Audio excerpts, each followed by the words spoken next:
I'm Montse Alvarado. Tonight on EWTN News Nightly, politics and protests. The Democratic National Convention kicks off in Chicago, why the 4 days are set to feature unrest and a focus on abortion. Impeachable offenses. Republican lawmakers on Capitol Hill make new claims about President Joe Biden. We have the latest. Pushing for peace. New developments in the attempts to find a ceasefire between Israel and Hamas. And food for thought. Why Pope Francis says the Eucharist satisfies our hungry hearts. These stories and more tonight.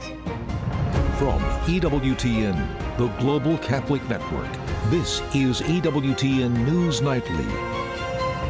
Our plan will massively cut taxes, unlock American energy, slash regulations. When we increase home ownership in America, what that means in terms of increasing the tax base, not to mention property tax base, what that does to fund schools. Former President Trump and Vice President Harris continue talking to voters along the campaign trail, a focus on the economy leading their talking points over the weekend into today. Many polls indicate the race is a tight one. Thank you for being with us. I'm Montse Alvarado in for Tracy Sabol. Leading our newscast tonight, the Democratic National Convention and the race for the White House. Here's a look at the convention center this evening. Enthusiastic Democrats are filling seats at the United Center in Chicago as the party prepares to officially nominate Vice President Kamala Harris for president. The Democratic National Convention in Chicago will give Americans their first extended look at Vice President Kamala Harris and her new running mate, Minnesota Governor Tim Walz. Democrats will keep abortion front and center this week and in the weeks to come. They believe it's an issue that could help them seal a victory in November over Donald Trump. White House correspondent Owen Jensen reports. Owen. Well, good evening, Montse. President Joe Biden, who up until just a few weeks ago was the main Democratic candidate in the race for the White House, will instead deliver his speech tonight. Now, he and other Democrats have been pushing and promoting abortion for years now. Since the fall of Roe v. Wade, they've been focused on restoring it. But tonight, SBA Pro-Life America warns the Democrats have truly become the Shout Your Abortion Party. President Joe Biden arrives in Chicago, where he's scheduled to address the Democratic National Convention. Others who will deliver remarks at the event include the men and women that have been subjected to cruel and dangerous abortion bans under Donald Trump and have bravely told their stories. Vice President Kamala Harris has called on Congress to pass legislation guaranteeing abortion in federal law and has criticized pro-life laws in Republican-controlled states. Planned Parenthood says it's even bringing a mobile RV to the neighborhood outside the DNC to offer free vasectomies and abortions. But SBA Pro-Life America tweeted this video of a pro-life speaker with this message for Harris. There are women of color like myself who you do not speak for. Abortion is not what we want. Abortion is what is wiping out the Black community. Another focus at the DNC, the economy. Just last week in North Carolina, Harris pushing for a child tax credit. We will provide $6,000 in tax relief to families during the first year of a child's life. Former President Donald Trump, meanwhile, making a stop in York, Pennsylvania, offering another idea. That's why I've declared that a top priority for my administration will be to cut the cost of energy in half within the first 12 months of taking office. And Trump's running mate, J.D. Vance, also in Pennsylvania, stopping in Philadelphia. I'd ask voters in Philadelphia and across the whole state a very simple question. Has your life been better off under Democrat leadership? Now back to the DNC. Roughly 50,000 people are expected to arrive in the Windy City, Chicago. That includes thousands of anti-war activists. Now, besides President Biden tonight, Hillary Clinton is expected to address the audience. The Obamas will reportedly speak tomorrow. Then Vice President Harris will cap off the DNC with her acceptance speech this coming Thursday. At the White House, Owen Jensen, EWTN News Nightly. Thanks so much, Owen. Our sister news organization, the National Catholic Register, has a reporter on the ground at the Democratic National Convention. Peter Laffin spoke with us earlier today to give us an idea of what he's seeing firsthand. At the DNC, we're seeing a very strange blend of emotions. On the inside of the hall, volunteers and DNC staffers are running through the halls, projecting joy and enthusiasm. Outside the DNC hall, thousands of people have gathered to protest the United States' involvement in the war in Gaza. In the immediate area surrounding the United Center, all businesses have been shuttered. There is not any activity. And the people who live there, from what I've been told by people on the street, the people who live there have been told to just do something else for the rest of the week. It also strikes many as incredibly ironic, given the Democratic Party's policies on the border, which for the last 4 years has been very liberal, to say the least, many thousands pouring in. I promise you, not a single person is pouring in from the outside into the United Center. Peter will be at the Democratic National Convention in Chicago all week. To follow his stories, visit the National Catholic Register at ncregister.com. Just hours before President Biden addresses the Democratic National Convention, there's big news from Capitol Hill. A trio of Republican-led committees released their long-awaited report accusing the president of corruption and arguing that he engaged in impeachable offenses by leveraging his office during the Obama era to financially benefit his family. Capitol Hill correspondent Eric Rosales has the latest. Good evening to you. House Oversight, Judiciary, along with the Ways and Means Committee, released the nearly 300-page report, which claims that there is overwhelming evidence that then Vice President Joe Biden participated in a conspiracy to enrich himself and his family by concealing a $27 million influence peddling racket with foreign interests. This is the biggest political scandal in American history. And then you throw in the money laundering from Romania, from China, from Russia, and all the gifts he got from Kazakhstan and from China. I mean, this is a bad situation we have here. Republicans launched the investigation last September. The report states Biden engaged in abuse of power and obstruction of justice or obstruction of Congress by meeting with his relatives' foreign business partners during his vice presidency. Judiciary Committee Chair Jim Jordan put out a statement, quote, "The facts speak for themselves and Democrats can no longer stretch the truth to cover for President Biden." The report also accused the Biden administration of instructing the DOJ to hamper Congress's efforts to obtain key documents, especially in the Hunter Biden investigation. If this were any other American, they would already be in prison by now. Because you've got a clear violation of the Foreign Agents Registration Act, you've got clear violations of the money laundering laws, you've got clear violation of tax evasion laws. These are serious crimes. Democrats continue to defend President Biden and claim this is nothing more than a witch hunt to kick off the Democratic National Convention. Back in the reality-based world, the majority sits completely empty-handed with no evidence of any presidential wrongdoing, no smoking gun, no smoke. The White House calls the report a wild goose chase. Right now, the House does not have the votes to impeach President Biden. House Speaker Mike Johnson will have the final say whether to try and push through articles of impeachment during the 3 weeks that the House returns in September. At the Capitol, Eric Rosales, EWTN News Nightly. And now to the Middle East, where Secretary of State Antony Blinken says there is cause for hope in the ongoing ceasefire negotiations between Israel and Hamas. In a very constructive meeting with Prime Minister Netanyahu today, he confirmed to me that Israel accepts the bridging proposal, that he supports it. It's now incumbent on Hamas to do the same. The Secretary of State spoke after a day of meetings with top officials in Israel. That includes more than 2 hours of discussions with Prime Minister Benjamin Netanyahu. Blinken previously said that now might be the last chance to get a ceasefire agreement. There's no word yet from Hamas on if it would accept the proposal. Another round of peace talks are set for this week in Egypt. Earlier today, prior to Israel accepting the deal, we spoke with a longtime peace negotiator about the situation in the Middle East. For more on this story, we bring in Aaron David Miller, Senior Fellow at the Carnegie Endowment for International Peace. He also is a former Middle East peace negotiator for the United States government. Aaron, glad to have you back on. We just heard Secretary of State Antony Blinken say this is maybe the last chance to negotiate a ceasefire. Do you agree, and why do you think he's saying that? I don't believe in last chances, frankly, certainly when it comes to Arab-Israeli negotiations, because based on my experience, these negotiations have only two speeds, slow and slow.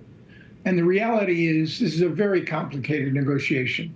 Principal Palestinian decision maker Yahya Sinwar is ensconced below ground, Khan Yunis, Rafah, surrounded by hostages.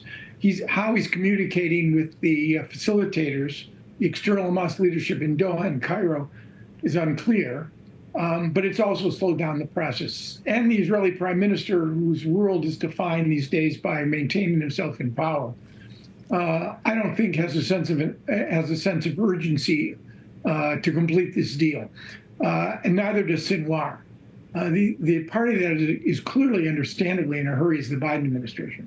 So right. The rhetorical question is, what happens if they don't reach an agreement within this week? Is the U.S. going to quit? I don't think so. Well, then, Secretary Blinken did meet with Prime Minister, Netanyahu today and said progress was made. Do you think the Prime Minister is ready to back off on his demands, including removing Israeli troops from Gaza? And is that a sticking point for Hamas, who have not said that they are ready to come to the table? I mean, there's so many issues involved in these negotiations. And unless you had access, I don't, to the 4, 5, or 6-page text, it's unclear precisely what the deal breakers are here. But I think it's important, be that as it may, it's important to stress one point. Even if at the end of this week, Israel and Hamas sign on to a 3-phase deal, the one that was outlined by President Biden, the chances that they would get beyond phase 1 are probably slim to none. That would be a limited exchange of hostages, the women, the elderly, and the infirm, for an asymmetrical number of Palestinian prisoners and a 6-week ceasefire. If you could get that, that would be a miracle. But by no means is Yahya Sinwar prepared to return the male hostages, military and civilian, until the Israelis withdraw completely from Gaza and a permanent cessation of hostilities takes hold. And this Israeli government is not prepared for that. So at best, we're talking about phase 1 implementation, on which you might be able to build. But I wouldn't look for transformative solutions here. This conflict is a long way from being resolved. Well, we've got a lot more to look at there. Let's switch gears now before we let you go. There's a very hushed response from Vladimir Putin and the Kremlin to Ukraine's incursion into the Kursk region. Why is that the case? I think Putin responds to the 3 or 4 crises since his invasion of Ukraine. And frankly, it's his MO not to appear panicked or surprised. But it's also a function of the fact that the Russians weren't prepared. They had improper defenses in the Kursk region. The Ukrainians, mastered the issue of battlefield coordination, air and ground, and basically have seized almost 1,000 square miles of Russian territory, including Russian prisoners. So I think the Russians are on their back foot here. Now, how significant this is going to depend, because you've got Ukraine with roughly 1/3 the number of people and an industrial base far smaller than Russia. So again, it's unclear to me whether or not this represents a fundamental shift in the war. I doubt it, but certainly is a morale booster and a way to strengthen Ukraine's leverage, should there be, although this is very unlikely, negotiations to resolve the problem. Right. Well, we'll be looking forward to see how long they can sustain that. Aaron David Miller, Carnegie Endowment for International Peace, thank you so much for joining us. Thanks for having me.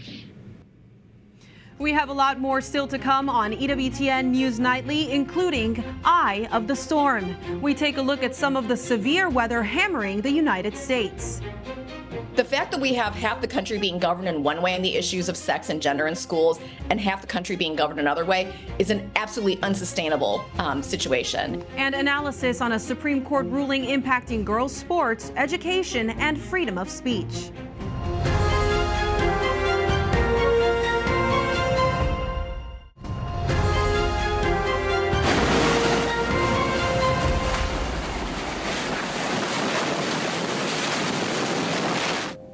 A homeowner in Illinois took this incredible video of heavy winds hitting his house, one of several storms around the U.S. over the weekend. In New England, severe flooding. Take a look at this rescue at a restaurant in Connecticut where 18 people were taken out with the help of the fire department. You can see the raging waters beneath them. And in New York, Homes and vehicles were inundated with floodwaters. You can see the furniture in an apartment complex was washed right out the door. Meantime, Ernesto regains hurricane strength as it heads into the Atlantic Ocean. So far, high rip currents have taken the lives of 3 people. Now to Nicaragua, where we continue to follow the persecution of the Catholic Church. 2 more priests have been exiled under President Daniel Ortega's regime. The priests were arrested last month while working in the Diocese of Matagalpa, the same diocese that Bishop Rolando Alvarez leads. Alvarez was released from prison after spending more than a year behind bars, charged with treason. Since 2018, 136 priests have been exiled. And now to Venezuela, where thousands of opposition supporters gathered to protest against Nicolás Maduro's disputed presidential victory last month. This is the 4th week of demonstrations.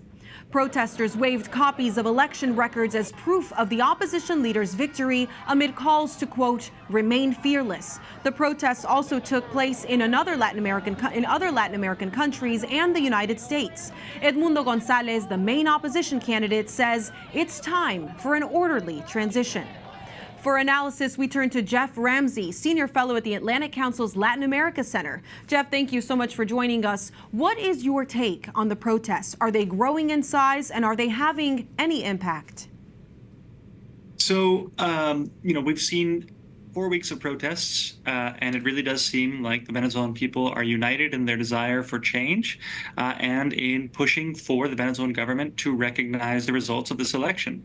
All available evidence suggests that the opposition candidate won more than twice as many votes as Nicolás Maduro, and I think we're going to continue to see mobilization in the coming weeks in favor of a democratic transition. Now, Venezuela's opposition leader is asking for help from the international community. How are foreign governments responding? And do you think enough is being done, especially by the White House? So I think we've seen so far the international community, including the United States, align around the need for the results to be verified and for the government to try to back up its claims that Nicolás Maduro won the election. Of course, they're not going to be able to do that because the opposition has in its possession vote tally sheets, which show that the opposition won, again, over 2/3 of the vote on election day. So pretty soon, I think this narrative of calling for transparency and the recognition of results is going to start to give way towards more of an international pressure campaign. I think so far the White House has been keeping its powder dry. They're trying to work behind the scenes to align incentives inside the Venezuelan regime to support a democratic transition. The reality is that Maduro is facing his biggest loyalty test from within his own armed forces, within his own ruling party, that he's faced in years. And the U.S. is trying to work with these incentives to maximize the opportunity for a transition. Well, how do you see this playing out, especially with some Latin American countries recognizing Maduro's regime? So there have been a minority of countries, mostly governed by leftist governments in the region. But, the reality is that we actually saw a resolution in the regional body called the Organization of American States just last week that recognized that called for unanimously in support of the results of the election to be respected. So again, I think that there isn't going to be an increasing need for all these countries to align and coordinate with a broader pressure campaign. But I think it's also important that the pressure is paired with an emphasis on a transition. I think pressure in and of itself is not going to lead to a change. I think ultimately, if there's going to be a change, it's going to be led by Venezuelans themselves. And the opposition is calling for Maduro to enter into negotiations that can advance a transition. Well, we'll continue to cover this trial for the Venezuelan people. Thank you so much, Jeff Ramsey, Senior Fellow at the Atlantic Council's Latin America Center. Thank you. The U.S. Supreme Court rejected the Biden administration's request late Friday to partially enforce changes to Title IX. The federal law, enacted in 1972, prohibits discrimination on the basis of sex in education programs and activities. It also aims to protect women from sexual harassment.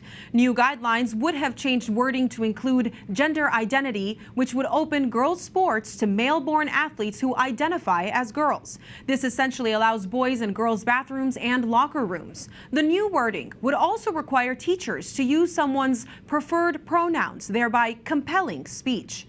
The Supreme Court is allowing the changes to be blocked until it plays out in the lower courts. Some 26 states are challenging Title IX regulation changes. The changes could also be impacted by the November election.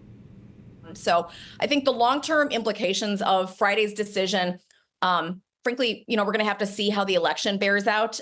If President Trump is reelected, I think that this rule will probably die on the vine. If Vice President Harris is elected, this is something that they likely will try and litigate to the bitter, bloody end, all the way to the Supreme Court until there is a final ruling. Up next on EWTN News Nightly, protecting the Pope. Learn more about the Swiss Guards and how they keep the Holy Father safe. Plus, Pope Francis explains why Jesus satisfies the hunger in our hearts through the Eucharist.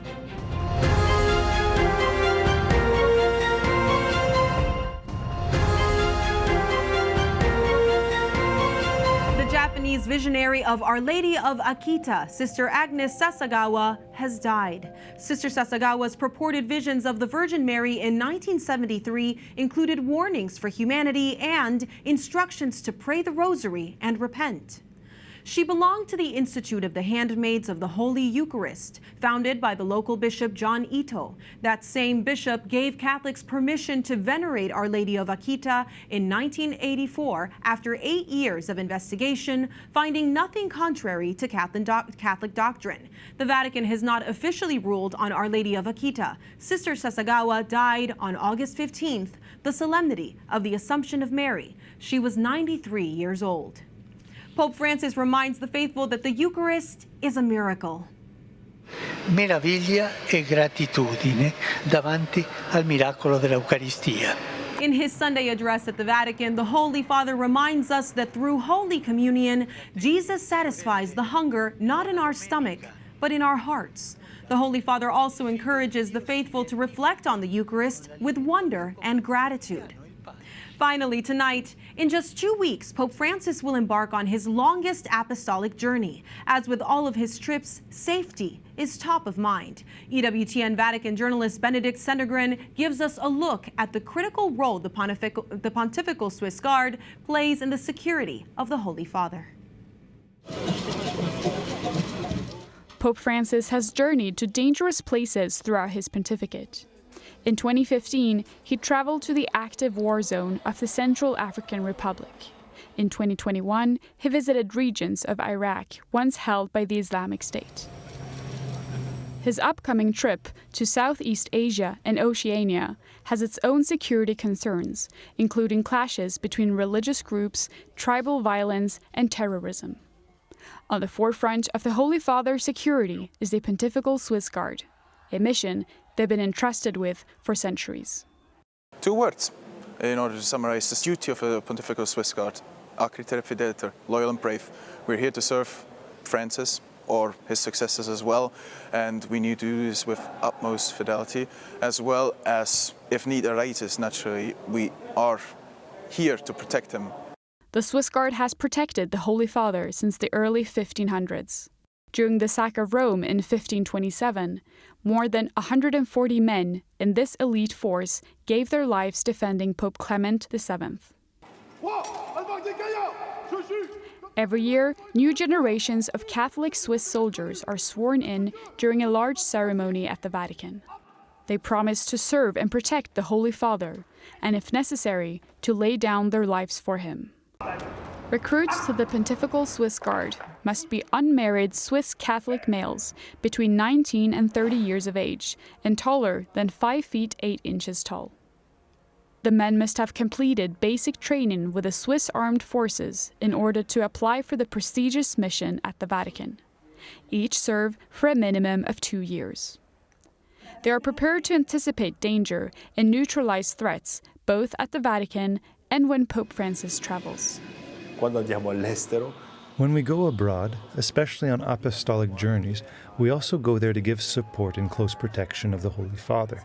For us, it is a very special moment, but it's also a moment where for us, the level of attention is at its highest because we go abroad. We don't play at home. Pope Francis's desire to travel to the peripheries can create many authentically beautiful moments, but can also be very challenging for a security task force. Several attempts on Pope's lives have been made in the last decades, including Pope St. Paul VI in 1970 and Pope St. John Paul II, who was shot in St. Peter's Square while riding on the Pope-mobile on May 13, 1981. In light of these attempts and of Pope Francis's upcoming trip to Southeast Asia and Oceania, the Swiss Guard's role is more important than ever. We have vowed to give our lives for the Holy Father, and we stand behind this vow. That is what connects us all the most. In Rome, Benedikt Cedergren, EWTN News Nightly. EWTN News will be covering the historic papal trip to Asia and Oceania on all of our outlets, including, of course, right here on EWTN News Nightly, EWTN News In Depth, and our sister agencies, the National Catholic Register and the Catholic News Agency. We thank you for watching tonight. Remember, you can follow us on social media, Facebook, X, and Instagram at EWTN News Nightly. I'm Montse Alvarado. Good night and God bless.